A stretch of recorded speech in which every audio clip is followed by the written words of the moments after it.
معاویہ کہتے ہیں بازی کہ میں نے نبی صلی اللہ علیہ وسلم سے عرض کیا یا رسول اللہ صلی اللہ علیہ وسلم ہم اپنی عورتوں کے کس حصے میں آئیں اور کس حصے کو چھوڑیں. یعنی شوہر بیوی کے تعلق کی بات ہو رہی. یہ بھی ایک بہت آج کے دور کا ہر دور کا مسئلہ ہے، لیکن آج کے دور میں اور بھی گمبھیر ہوتا چلا جا رہا ہے بہت سی چیزوں سے ایکسپوز ہونے کی وجہ سے. تو کیا جائز حد ہے اور کیا نہیں ہے؟ فزیکل ریلیشن شپ کے لیے کس حصے کو استعمال کیا جا سکتا ہے کس کو نہیں، یہ سوال. تو اس پر آپ صلی اللہ علیہ وسلم نے فرمایا تمہاری بیوی تمہارا کھیت ہے، تم اپنے کھیت میں جہاں سے چاہو آؤ. جہاں سے چاہو آؤ کا مطلب کیا ہے کہ جہاں سے کلٹیویشن ہو سکتی، یعنی کہ کھیت کے تعلق سے کیا بتایا نساؤکم حرث لکم فأتوا حرثکم انا شئتم. انا شئتم کا مطلب انا جو ہے ظرف زمان و مکان دونوں کے لیے آتا ہے کہ جانے کا کوئی خاص وقت مقرر نہیں کہ یہ دن ہے یا رات ہے، ایسی کوئی پابندی شریعت نے نہیں رکھی. اور اسی طرح جب کھیت کہہ کے بیوی کو بتایا گیا تو اس میں اس کی یعنی کہ اس کی قدر و قیمت اور اس کی حفاظت اور اس کی سرسبزی اور خوشحالی اور وہ ساری چیزیں اپنی جگہ ہیں. پلس یہ بہت ہی حکمت کی بات ہے کہ کھیت میں کچھ اگ جب ہی سکتا ہے جب اس میں بیج ڈالا جائے. تو اب شوہر بیوی کے ساتھ کیسا تعلق قائم کرے کہ اولاد پیدا ہو سکے؟ وہ اورل سیکس سے تو نہیں ہو سکتا، وہ اینل سیکس سے بھی نہیں ہو سکتا. obviously understood ہے کہ انا کا مطلب یہاں کیا ہے، ٹھیک ہے نا؟ یعنی یہ وہ باتیں کہ جن کو بہت لفظوں کو کھول کھول کے نہیں بولا جا سکتا، لیکن اٹس انڈرسٹوڈ.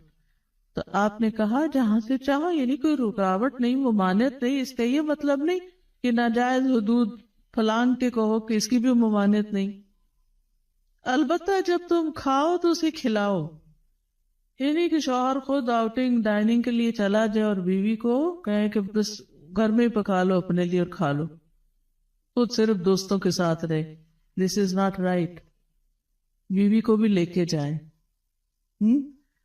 اور ساس بھی بہو کو جانے دے.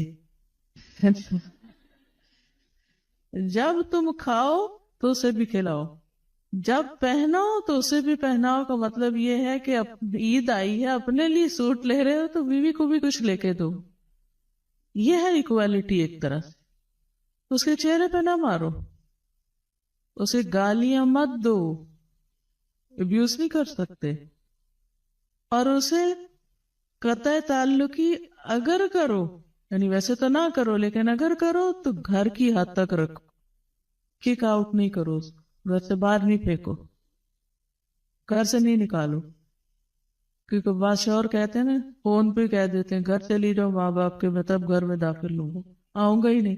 یہ غلط ہے، ایسے نہیں کرنا چاہیے. اور یہ کیسے مناسب، یہ کیسے ہو سکتا ہے کہ تم اس کے ساتھ یہ سلوک کرو جبکہ تم ایک دوسرے کے پاس حلال طریقے سے آتے ہو؟ یعنی تمہارا ایک جائز تعلق ہے اور پھر تم اس تعلق کو اس طرح خراب کرو. تو بیوی کو مارنے سے متعلق جو قرآن اور حدیث کی روشنی میں جو حکم ہے وہ سامنے. پھر اسی طرح غلام کو مارنے کی ممانعت، نوکر کو، غلام کو، اس کو بھی نہیں مارنا چاہیے. ابو مسعود بدری سے روایت ہے کہ میں اپنے غلام کو کوڑے کے ساتھ مار رہا تھا کہ میں نے اپنے پیچھے سے آواز سنی، اے ابو مسعود جان لو، اور میں غصے کی وجہ سے آواز سمجھ نہ سکا. یعنی ایسے مار رہا تھا کہ مجھے نہیں سمجھ آئے گی کس نے پکارا مجھے.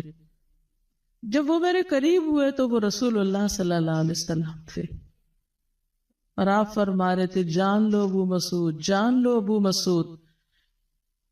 کہتے ہیں میں نے اپنے ہاتھ سے کوڑا پھینک دیا تو آپ نے فرمایا جان لو ابو مسعود. یعنی آپ بار بار فرما رہے تھے اللہ تم پر زیادہ قدرت رکھتا ہے تمہاری اس غلام پر قدرت سے. یعنی جتنا تم اس غلام پہ قدرت رکھتے ہو اللہ اس سے زیادہ تم پہ قدرت رکھتا ہے، یعنی تمہیں مارے گا. کہتے ہیں کہ میں نے عرض کیا اے اللہ کے رسول صلی اللہ علیہ وسلم میں اس کے بعد کبھی غلام کو نہیں ماروں گا. اور بعض روایت میں آتا ہے کہ انہوں نے آزاد کر دیا. ابو عمر زازان سے روایت ہے، کہتے ہیں کہ ہم لوگ ابن عمر کے پاس تھے. انہوں نے اپنے غلام کو بلایا جسے انہوں نے مارا تھا. انہوں نے اس کی پیٹھ کھول کر دیکھی، کہا کیا تمہیں تکلیف ہو رہی ہے؟ اس نے کہا نہیں. اس کے بعد ابن عمر نے غلام کو آزاد کر دیا اور ایک تنکا زمین سے اٹھایا اور کہا کہ مجھے اس کا اتنا بھی اجر نہیں ملے گا جتنا اس تنکے کا وزن ہے. میں نے کہا ابو عبد الرحمن آپ ایسے کیوں کہہ رہے ہیں؟ انہوں نے کہا کہ میں نے رسول اللہ صلی اللہ علیہ وسلم کو فرماتے ہوئے سنا، جو شخص اپنے غلام کو بے قصور یعنی حد شرعی کے علاوہ مارے یا اس کے چہرے پہ تمانچہ مارے تو اس کا کفارہ ہی کہ اسے آزاد کر دی. کفارہ ہے، اس آزادی کا ثواب کوئی نہیں تن کے برابر بھی. یعنی بعض اوقات تم سمجھتے ہیں بڑی نیکی کی لیکن اس میں تو چھوٹ بھی جائے تو وہ بھی بہت بڑی بات ہے. صحابہ کرام جو تھے وہ خاص طور پر اس سے محتاط رہتے اور غلاموں سے درگزر کرتے تھے. ابو لیلہ کہتے ہیں کہ سلمان رضی اللہ عنہ نکلے، وہ اپنی سواری کو چارہ کھلاتے تھے تو وہ ہودے سے گرتا رہتا. ہودہ کیا کہتے ہیں؟ وہ چیز محمل باسکٹ کہہ لیں جس میں اس کا چارہ رکھ کے دیا جاتا. اس پر انہوں نے اپنے خادم سے کہا اگر مجھے قصاص کا خوف نہ ہوتا تو میں تمہاری پٹائی کرتا کہ تم نے ایسی چیز کیوں جانور کے آگے رکھی. تو مطلب یہ کہ اگر میں تمہیں ماروں گا تو مجھے بھی مار پڑے گی، اس لیے میں تمہیں مار نہیں رہا، ورنہ جو حرکت تم نے کی ہے اس میں تمہیں مار پڑنی چاہیے. نماز پڑھنے والے غلام کو نہ مارنا. ابو امامہ سے روایت ہے کہ رسول اللہ صلی اللہ علیہ وسلم خیبر سے واپس آئے تو آپ کے پاس 2 غلام تھے. حضرت علی رضی اللہ عنہ نے کہا اے اللہ کے رسول صلی اللہ علیہ وسلم ہمیں بھی ایک غلام دے دیں. آپ نے فرمایا جو چاہتے ہو لے لو. انہوں نے کہا آپ میرے لیے پسند کریں. اس سے انداز ہوتا ہے نا کہ ریلیشن شپ داماد اور سسر کا کیسا. آپ صلی اللہ علیہ وسلم نے فرمایا یہ لے لو، اس کو مارنا نہیں، کیونکہ میں نے خیبر سے واپس آتے ہوئے اسے نماز پڑھتے دیکھا ہے اور مجھے نمازیوں کو مارنے سے منع کیا گیا ہے. آپ صلی اللہ علیہ وسلم نے دوسرا غلام ابو ذر کو دے دیا اور اس کے ساتھ خیر و بھلائی اور حسن سلوک کرنے کا حکم دیا. پھر ایک دن پوچھا ابو ذر میں نے جو تمہیں غلام دیا تھا اس کا کیا حال ہے؟ انہوں نے کہا آپ نے مجھے اس کے ساتھ خیر و بھلائی کرنے کا حکم دیا تھا تو میں نے اسے آزاد کر دیا.